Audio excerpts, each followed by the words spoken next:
Hello everyone, this is Pooja from Fortune Cloud Technologies. As in the previous video, we have started with software testing, in which we have gone through what is the software testing, SDLC, software development lifecycle, why software testing is required, when do we start testing, when do we stop testing, and objectives of testing. Okay. Then in this video, we will start keywords in software testing. What is the mostly used keywords in software testing? That is, first one is error, defect, bug, and failure. Okay. So we will see one by one. First one is error. What is meant by error? Error means a mistake in coding is called error. मतलब जब development का code बनाते वक्त आपके coding के अंदर कोई mistake हो जाता है, जैसे सिंटैक्टिकल एरर है, सेमीकोलन मिसिंग है, तो उसको बोला जाता है एरर। मतलब ह्यूमन से जो भी मिस्टेक होता है, it is a human action that produce an incorrect result. Okay, so उसको बोलते हैं एरर। देन नेक्स्ट कीवर्ड है defect. Defect is known as error found by the tester in the software known as defect. Testing करते वक्त जब tester को कोई gap या फिर मिसकम्युनिकेशन मिलता है आपके एक्सपेक्टेड रिजल्ट, कस्टमर के एक्सपेक्टेड रिजल्ट एंड आपने जो डेवलप किया है उस रिजल्ट के अंदर कुछ मिसकम्युनिकेशन है, गैप है, या फिर और कोई एरर है, तो उसको बोला जाता है डिफेक्ट। टेस्टर को टेस्टिंग करते टाइम जो फॉल्ट मिलता है that is known as defect. And then next keyword है what is bug. Bug assigned by the tester to particular developer। Particular developer को जो बग असाइन किया जाता है, मतलब टेस्टिंग करते वक्त टेस्टर को डिफेक्ट मिलेगा, तो वो डिफेक्ट रिजॉल्व करने के लिए हमें डेवलपमेंट टीम के पास देना पड़ता है। Okay, a bug is the result of coding error और fault in the program. Program के अंदर कुछ फॉल्ट है, कोडिंग में कुछ मिस्टेक है, तो उसको बोला जाता है बग। ओके, सो उसको पर्टिकुलर डेवलपर को असाइन करने के बाद वो बग रिजॉल्व होता है। तो टेस्टर क्या करता है, डिफेक्ट मिलने के बाद जिस डेवलपर ने वो कोड बनाया है उसी को असाइन करेगा ताकि वो इजीली ट्रैक कर सके। That is known as bug. And last keyword है दैट इज फेल्यूर। फेल्यूर कब बोला जाता है, defect found by the end user known as failure. Once the product is deployed and customer finds any issues, then they call the product as failure product। Okay, जब deployment होने के बाद software development life cycle में हमने phases देखे हैं, क्या क्या फेजेस होते हैं। जो डिप्लॉयमेंट का फेज है उसके बाद अगर एंड यूजर ने उस सॉफ्टवेयर के अंदर कुछ बग निकाला या फिर कुछ एरर फाइंड आउट किया, तो उस टाइम पे उसको बोला जाता है फेल्योर इन योर प्रोडक्ट। आपके प्रोडक्ट में कोई फेल्योर आपको मिला है। सो ये 4 इंपॉर्टेंट कीवर्ड्स हैं जो मोस्टली सॉफ्टवेयर टेस्टिंग करते टाइम आपको यूज होते हैं। ठीक है, error, defect, bug and failure. ठीक है, नेक्स्ट टॉपिक जो है इसके अंदर का वो है बग और डिफेक्ट लाइफ साइकिल। जो हमने अभी बग एंड डिफेक्ट देखा, तो बग और डिफेक्ट लाइफ साइकिल को जब फाइंड आउट होता है कोई बग, उसको हम लोग क्या करते हैं, रिजॉल्व करने के लिए डेवलपमेंट टीम के पास सेंड कर देते हैं। तो ये जो बग और डिफेक्ट का एक लाइफ स्पैन है, जैसे in software testing is the specific set of status that defect or bug goes through in its entire life। Okay, the purpose of bug life cycle is to easily coordinate and communicate current status of defect, which changes to various assignees and make the defect fixing process systematic and efficient। Bug life cycle का purpose क्या है, easily हम लोग coordinate और communicate कर सकते हैं current status क्या चल रहा है अभी डिफेक्ट का। okay? तो अभी स्टेट्स है इसके अलग अलग डिफेक्ट लाइफ साइकिल में। जैसे फर्स्ट स्टेज है न्यू। जब न्यूली आपके पास बग असाइन होता है, new stage, when a new defect is logged and posted for the first time, it is assigned a status as new. New defect find out होता है and posted first time, उसको बोला जाता है new defect. ठीक है, new stage. Then उसके बाद नेक्स्ट स्टेज रहता है assign. Once the bug is posted by tester, the load of the tester approves the bug and assigns the bug to the developer team. एक बार new bug आपको find हुआ, new stage में गया वो, then होगा वो असाइन होगा डेवलपर टीम को असाइन होगा वो बग, उसको बोलते हैं असाइन स्टेज। असाइन स्टेटस में चला गया वो। असाइन होने के बाद क्या करेगा, कोई भी डेवलपमेंट टीम या फिर कोई भी डेवलपर उसको ओपन करेगा। Developer starts analysing and works on the defect fix. उस टाइम पे क्या होता है, ओपन करेगा उस डेवलपर को तो हो जाएगा ओपन स्टेज के अंदर, ठीक है। देन ओपन स्टेज में जाने के बाद क्या करेगा, डेवलपर उसको रीड करेगा, एनालाइज करेगा एंड फिक्स करने के लिए इसके अंदर कुछ नेसेसरी चेंजेस करेगा। When a developer makes the necessary code change and verifies the change, he or she can make bug status as fixed. उसके अंदर नेसेसरी चेंजेस करने के बाद जो डिफेक्ट मिला है उसको फिक्स करने के बाद उसका स्टेटस हो जाता है फिक्स। फिक्स होने के बाद वो जाएगा रिटेस्ट के लिए। रिटेस्ट के बाद क्या होता है, रिटेस्टिंग मतलब फिक्स होके आने के बाद आप लोगों को टेस्टर टीम को क्या करना पड़ता है, वापस से उसको रीटेस्ट करना पड़ता है। जो हमने मॉड्यूल टेस्ट किया है उसके अंदर बग मिला था, डेवलपर टीम को सेंड किया, वही मॉड्यूल आप लोगों को रीटेस्टिंग करना है ताकि बग फिक्स हुआ है या नहीं, बग रिजॉल्व हुआ है या नहीं। Tester does the retesting of code at this stage to check whether the defect is fixed by the developer और not and changes the status to retest. Then उसके बाद का स्टेज है वेरीफाइड। लेकिन वेरीफाइड से भी पहले और 2-3 स्टेजेस है यहाँ पे, मैं आपको डिटेल में दिखाती हूँ।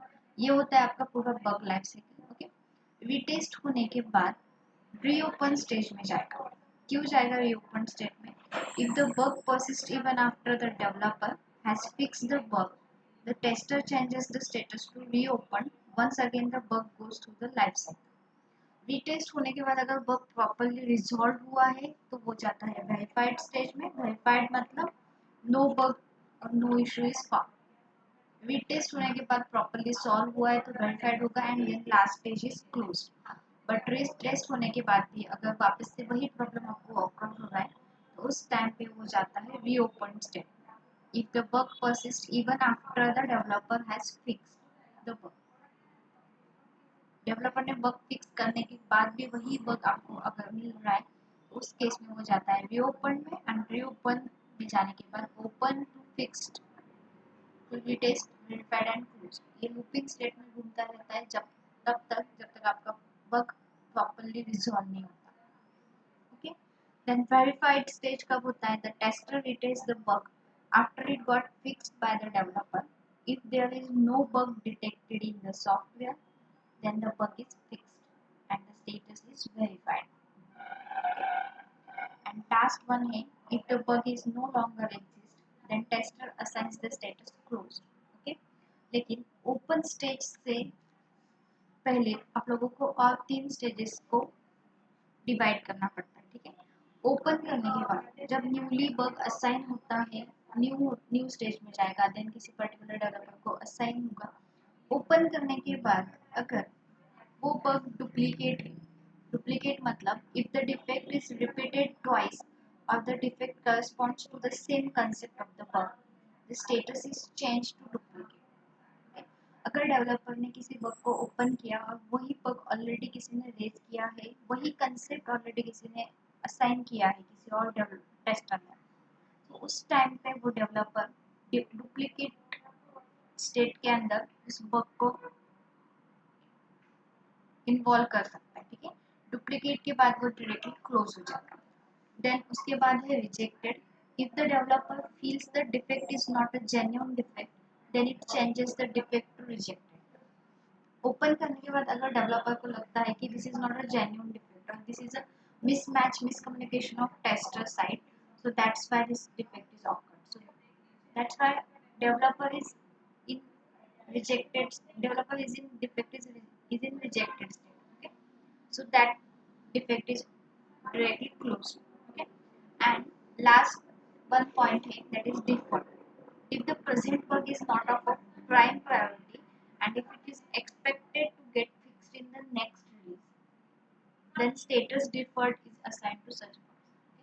If अगर डेवलपर को लगता है दिस इज माइनर बग और माइनर मिस्टेक, सो इफ आपके पास बहुत सारे बग्स है, अभी क्यू में बहुत सारे बग्स है जिनको आपको रिजॉल्व करना इम्पोर्टेंट है एंड ये जो करंटली बग ओपन किया है डेवलपर ने, that is minor mistake, so that is not affect in your software, so that's why developer को उतना राइट रहता है कि वो डिफर्ड केस में डाले। डिफर्ड केस में होता क्या है, उसको नेक्स्ट रिलीज तक आप लोग उसको सॉल्व कर सकते हैं। इंपॉर्टेंट नहीं है कि अभी उसको सॉल्व करना है, that is the whole bug life cycle of bug life cycle in software testing. Okay, first stage है new, assign, ओपन होने के बाद अगर जेन्युइन बग है तो फिक्स होगा, लेकिन इसके अलावा भी और 3 स्टेजेस है, that is duplicate, rejected and default.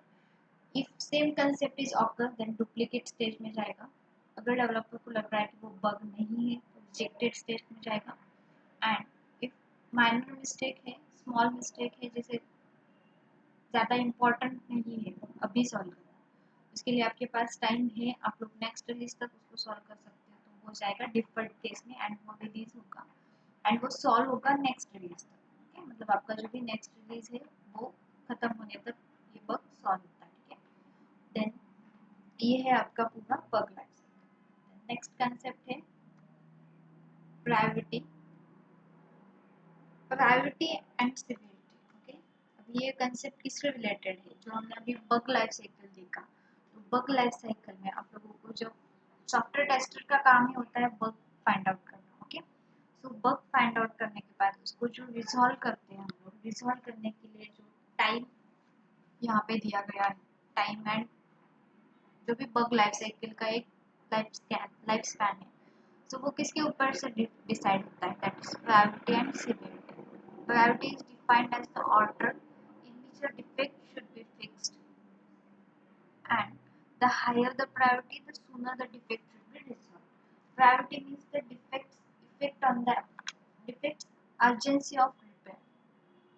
Priority मतलब डिफेक्ट को कितना जल्दी आप लोगों को सॉल्व करना है, ये डिसाइड किया जाता है उसके प्रायोरिटी के ऊपर। Higher the priority the sooner the defect should be resolve, जितनी ज़्यादा प्रायोरिटी है उतना जल्दी आप लोगों को उसको रिजॉल्व करना है। एंड severity मतलब bug severity or defect severity in testing is a degree of impact a bug or defect has on the software application under test. Severity indicates the seriousness of the defect on the product functionality. The defect's effect on the application. Defect severity decide होती है कि वो आपके software के ऊपर कितना effect कर रहा है डिफेक्ट। ओके, अभी इफेक्ट कर रहा है मतलब क्या, जैसे वो उसकी फंक्शनैलिटी मतलब क्या वर्क कर रही है, कितनी कम ज़्यादा अफेक्ट कर रहा है आपके सॉफ्टवेयर के ऊपर। ठीक है, दैट इज होता है सिवियरिटी। इसका एक एग्जांपल देखेंगे तब आप लोगों को इजीली अंडरस्टैंड होगा। Example of priority and severity. Severity critical and non critical के इस पे आप लोग डिवाइड कर सकते हैं, and priority is low and urgent या फिर लो एंड हाई। सो यहाँ पे एक एग्जांपल दिया है, प्रायोरिटी अगर अर्जेंट है एंड क्रिटिकल सिवियरिटी मतलब high priority and high severity. की फीचर डज नॉट वर्क, आपके सॉफ्टवेयर का अगर मेन इंपॉर्टेंट फीचर ही यहाँ पे वर्क नहीं कर रहा है तो वहाँ पे आप लोग high priority and high severity बोल सकते हो। ओके, देन नेक्स्ट है high priority and low severity. Company logo is in the wrong colour, company का लोगो अगर रॉन्ग कलर में हो गया है तो उसका प्रायोरिटी तो हाई है क्योंकि फ्रंट इम्प्रेशन ही आपका गलत हो रहा है वहाँ पे, लेकिन उसका कुछ अफेक्ट नहीं हो रहा आपका, तो उसके लिए लो सिवियरिटी है उसकी, but priority is high. Then next है priority is low but severity is high. Feature that is rarely used does not work.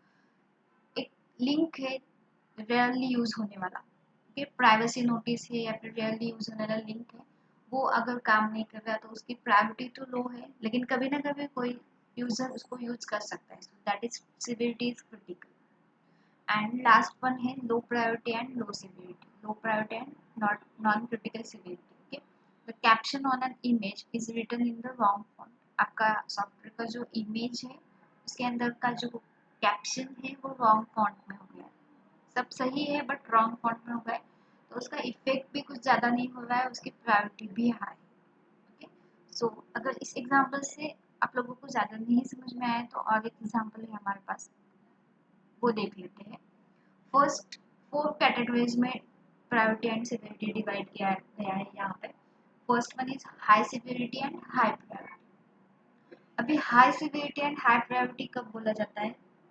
जब आपका आपके सॉफ्टवेयर में जो बग आपको मिला है उसका इम्पैक्ट बहुत ज़्यादा हो रहा है, अफेक्ट बहुत ज़्यादा हो रहा है आपके सॉफ्टवेयर के ऊपर, एंड उसको ज़्यादा से ज़्यादा जल्दी से जल्दी आपको सॉल्व करना इम्पोर्टेंट है।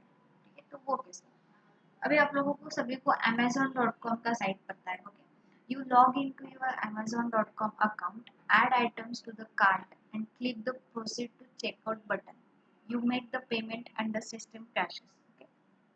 यहाँ पे क्या बोला गया है? amazon.com के अकाउंट पे आपने अगर कुछ कार्ड में आइटम्स ऐड किए हैं और आपको उसको नेक्स्ट स्टेज में लाना है, ताकि आपको उसको बाय करना है, ठीक है? तो प्रोसीड टू चेकआउट बटन हमने क्लिक किया, you make the payment and system crashes. आपने पेमेंट किया और आपका सिस्टम क्रैश हो गया वहाँ पे, तो वहाँ पे डिफेक्ट का जो फंक्शनैलिटी है या फिर आपके जो सॉफ्टवेयर का फंक्शनैलिटी है वो क्या है? यहाँ पे पर्पज ही है amazon.com का कि बाय एंड सेल प्रोडक्ट्स, अगर वही यहाँ पे काम नहीं कर रहा, आपने बाय पे क्लिक किया और सिस्टम आपका क्रैश हो गया, ठीक है, तो उसकी प्रायोरिटी भी हाई है and main feature he work नहीं कर रहा तो उसका सिवियरिटी भी हाई है। ज़्यादा से ज़्यादा इम्पैक्ट हो रहा है तो ऐसा सॉफ्टवेयर कोई भी यूज़ नहीं करेगा। Okay, so that is high priority and high severity. Then next है high severity and low priority. अभी इम्पैक्ट ज़्यादा हो रहा है लेकिन उसको सॉल्व करना इतना इम्पोर्टेंट नहीं है अभी, क्योंकि हमारे पास और भी बहुत सारे बग्स हैं।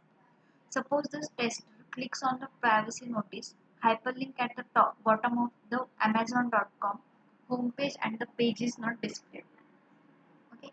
High severity and low priority का मतलब है यहाँ पे bottom of the amazon.com homepage। bottom में जाके अगर आपने कभी देखा होगा तो वहाँ पे सभी इंफॉर्मेशन रहता है, जैसे एड्रेस है, कोई और लिंक्स है, टर्म्स एंड कंडीशंस है, प्राइवेसी नोटिस है, और अगर आपको कोई लिंक देना है तो वहाँ पे लिंक्स रहते हैं। तो उसमें से प्राइवेसी नोटिस का जो लिंक है वो यहाँ पे वर्क नहीं कर रहा, तो यहाँ पे सिवियरिटी कैसे हाई होगा?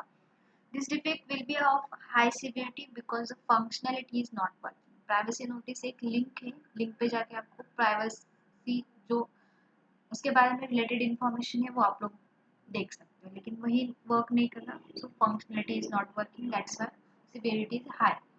But priority is low because people do not normally spend time reading the privacy notice. Priority low है क्योंकि कोई भी इंसान आपका टाइम मतलब आप लोग प्राइवेसी नोटिस चेक करने में नहीं वेस्ट करते। आप लोग क्या करते हो?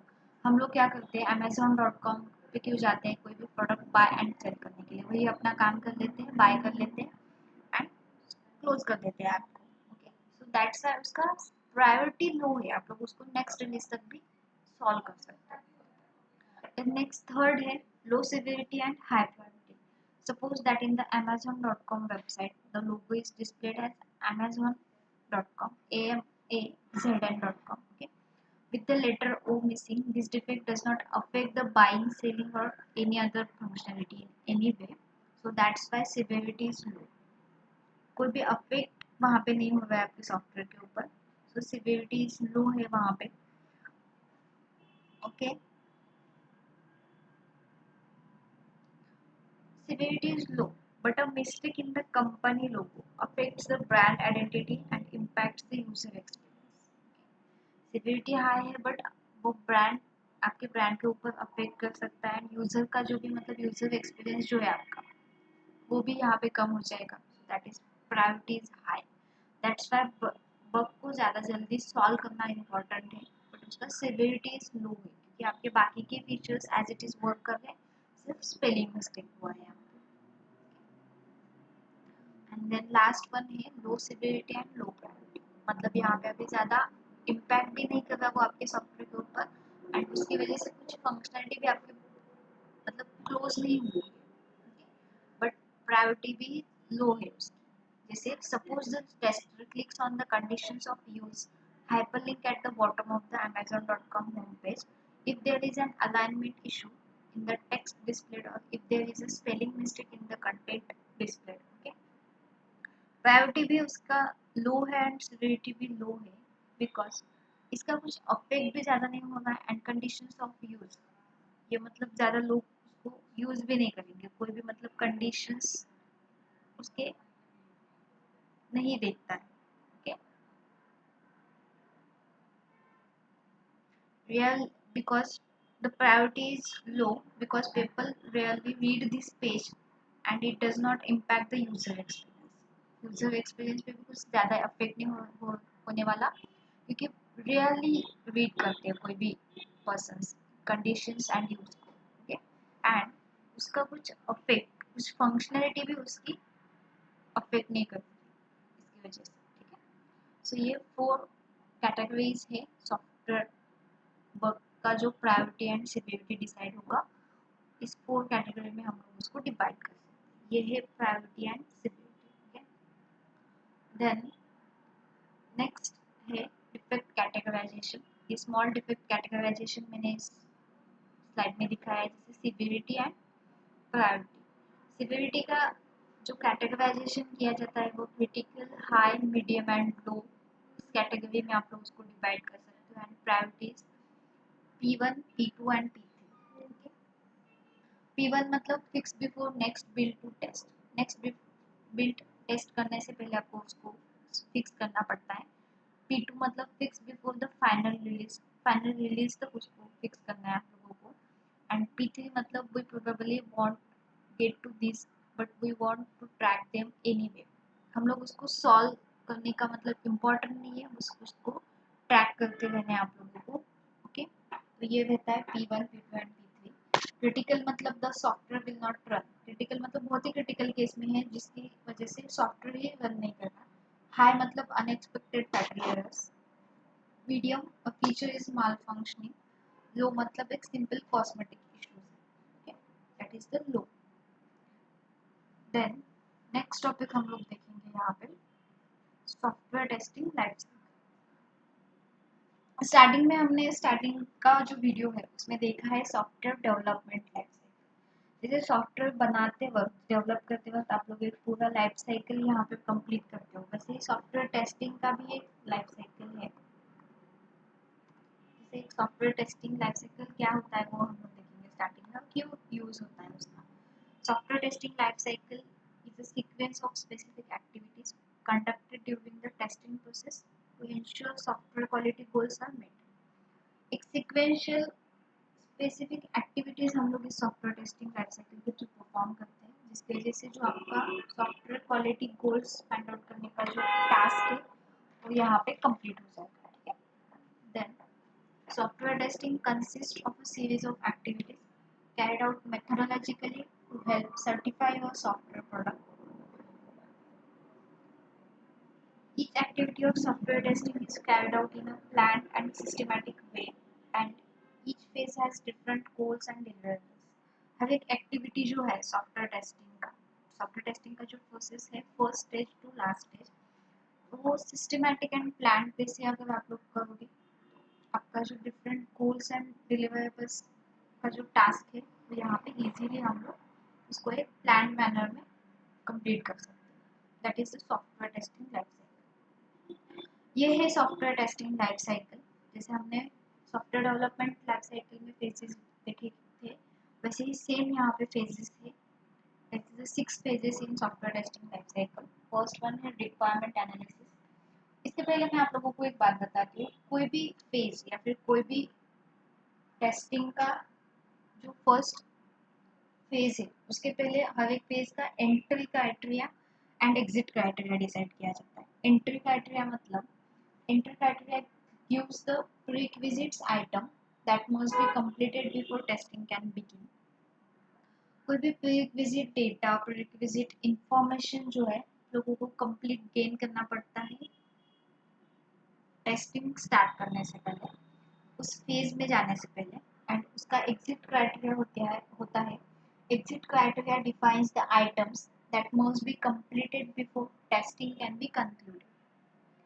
टेस्टिंग कंप्लीट होने से पहले आप लोगों को उसको कंप्लीट करना पड़ता है, जो आपने एग्जिट क्राइटेरिया डिसाइड किया है, जो कोई इंफॉर्मेशन आपने कलेक्ट किया है सभी टास्क आपके कंप्लीट हुए हैं नहीं, वो आपको एग्जिट होने से पहले खत्म करना होते हैं। that is the entry criteria and exit criteria.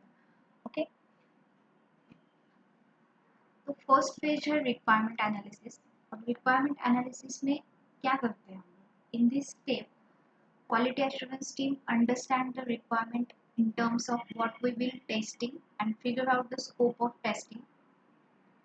Okay, मतलब फर्स्ट क्या करते हैं, क्वालिटी एश्योरेंस टीम क्या करता है, जो भी रिक्वायरमेंट्स है उन सभी रिक्वायरमेंट्स को अंडरस्टैंड करना है कि हम लोग एक्चुअली टेस्टिंग क्या करने वाले हैं एंड उसका स्कोप क्या है उस टेस्टिंग का।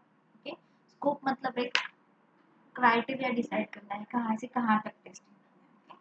During this phase test team studies the requirements from a testing point of view to identify the testable requirements. The QA team may interact with various stakeholders such as client, business analysts, technical leads, system architects, etc. to understand the requirements in detail. QA team interact करके सभी से मतलब जो भी requirements है वो understand करके लेते हैं, जैसे stakeholder है, client है, business analyst, system architects, इन सभी से हम लोगों को क्या करना है, जो भी requirements है उन सभी को understand करके लेना है।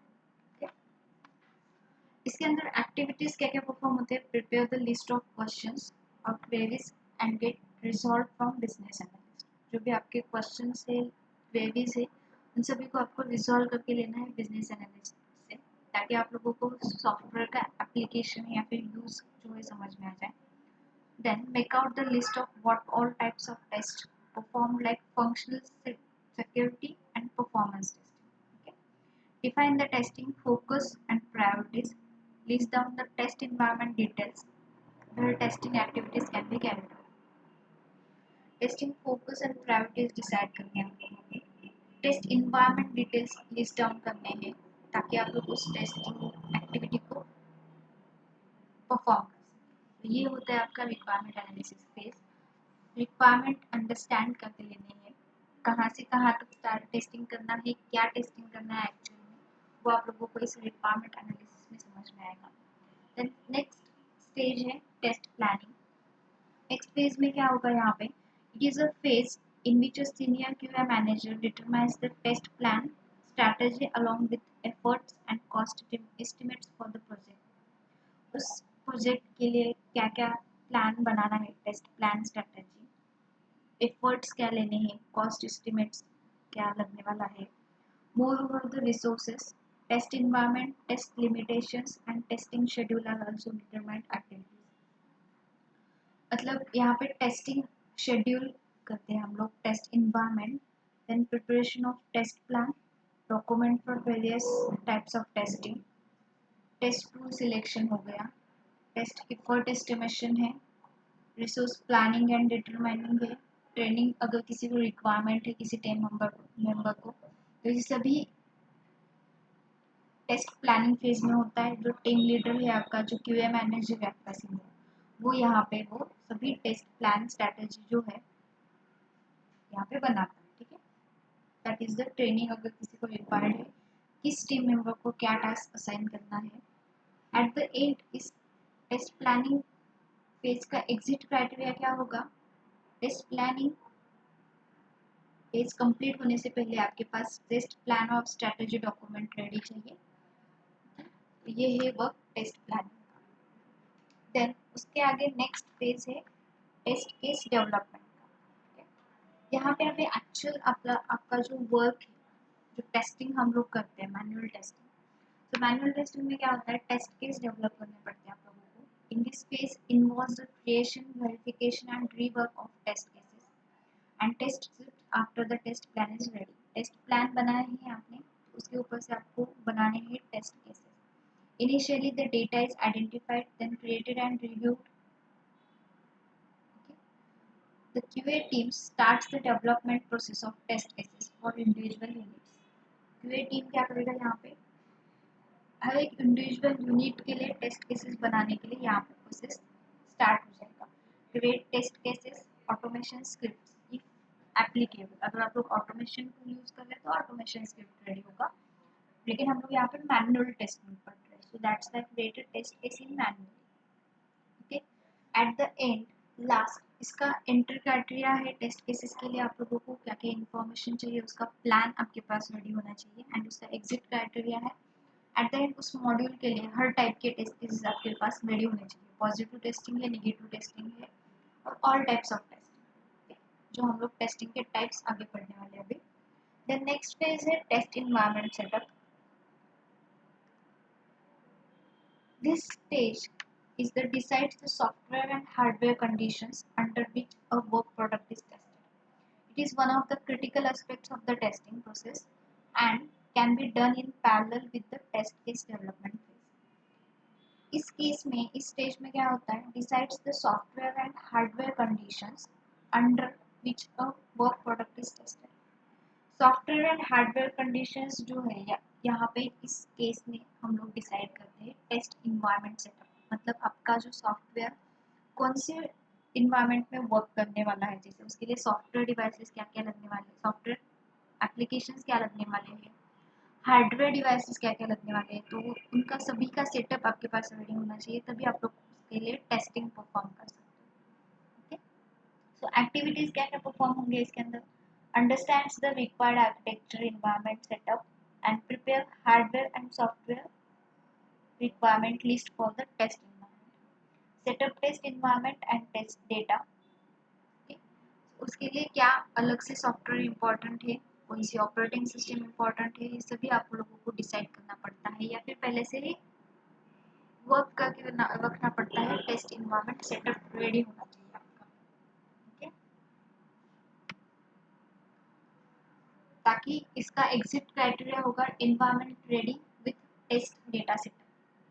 जो आप लोगों को टेस्टिंग करना है उसके लिए इन्वायरमेंट रेडी होना चाहिए। देन नेक्स्ट फेज है test execution phase. It is carried out by the tester in which testing of the software build is done based on test plans and test cases prepared.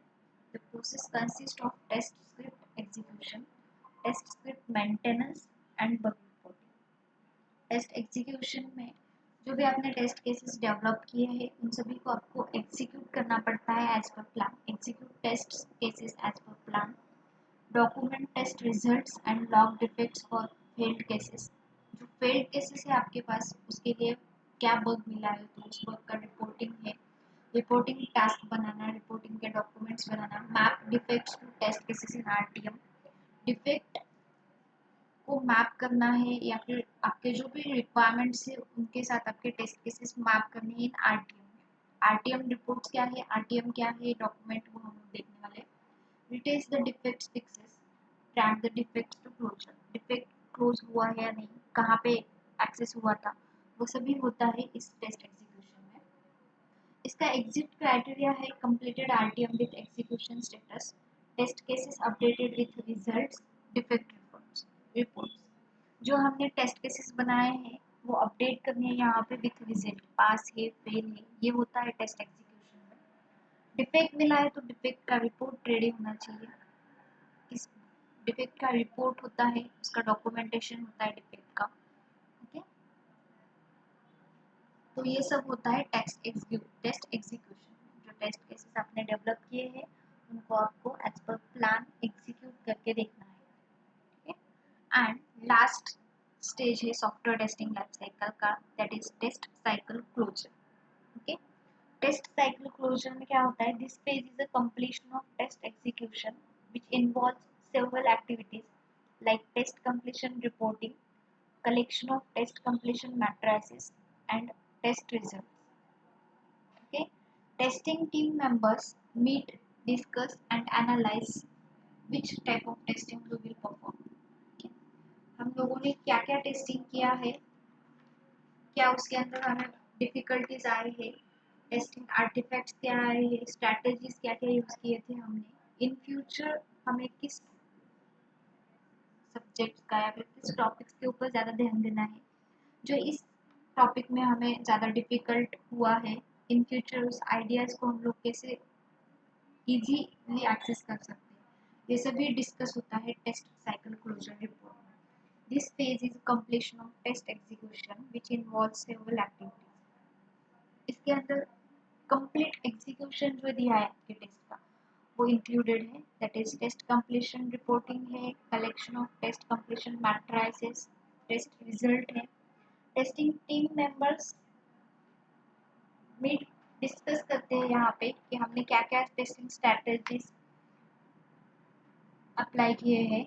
In future इसके अंदर का कोई lesson है, कोई current test है जो आपको बहुत डिफिकल्ट लगा है, वो हम लोग इन फ्यूचर कैसे इम्प्लीमेंट कर सकते हैं इजीली, उसके ऊपर हम लोग इवेल्युएट करते हैं। Evaluate cycle completion criteria based on time, कितना टाइम लगा है आपको, कितने टेस्ट केसेस को कवर किया है आपने, कॉस्ट कितना लगा है, क्रिटिकल एक्टिविटीज क्या की है आपने, क्वालिटी क्या डिसाइड हुआ है यहाँ पे, document the learning out of the project, prepare test closure report.